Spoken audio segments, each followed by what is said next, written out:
దీన దరిద్రులు నీళ్లను వెతుకుచున్నారు, నీళ్ళ దొరకక వారి నాలుక దప్పిక చేత ఎండిపోవుచున్నది అనే మాట చాలా స్పష్టంగా వ్రాయబడుతుంది.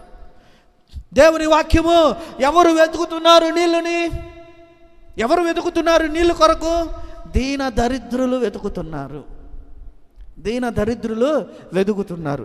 దీన దరిద్రులు ఆ నీళ్లను వెతుకుతున్నప్పుడు వాళ్ళకి నీళ్ళు దొరికినాయి అంటే దొరకలేదు. వాళ్ళకి నీళ్ళు దొరకలేదు. ఎవరు ఈ దీన దరిద్రులు అంటే మానవ సంతతి.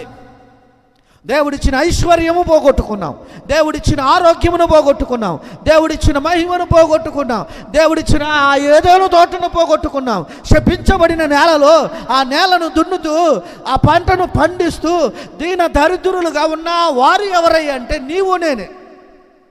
ఆత్మీయముగా భౌతికంగా నువ్వు ధనవంతుడు అవి ఉండొచ్చేమో, కానీ ఆత్మీయముగా నువ్వు దరిద్రుడివి.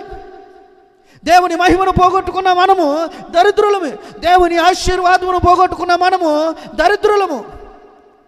అయితే ఈ దరిద్రులమైన మనము, దీనులమైన మనము నీళ్ళ కొరకు వెతుకుతుంటే నీళ్ళు ఏడ దొరుకుతాయి? ఏడ పడితే ఆడ దొరుకుతాయా? ఎక్కడికి రావాలి?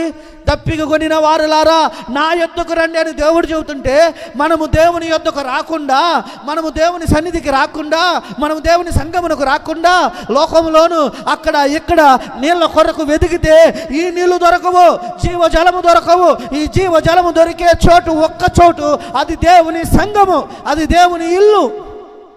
ఆ ఇంటిలోనికి వస్తే, ఆ దేవుని దగ్గరకు వస్తే ఈ జీవజలము దొరుకుతుంది.